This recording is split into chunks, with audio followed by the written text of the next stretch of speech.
गेला तर सगळेच गेले. ए आता सगळेच गेले. आता काहीच राहत नाही. आता सगळेच गेले. सगळी जलपर्णी हल्ली बघा. आता बांधारा मोकळा झाला पूर्ण. हे बघा आली वरची खाली आली बघा. हे बघा आलं खाली सगळ्याच. हा पाणी वाढले बघा. पाणी भरपूर वाढले. इकडे वर पण पाणी आले.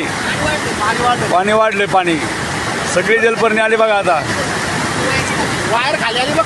वायर मुळे सुटली बघा. सगळी जलपर्णी सुटली.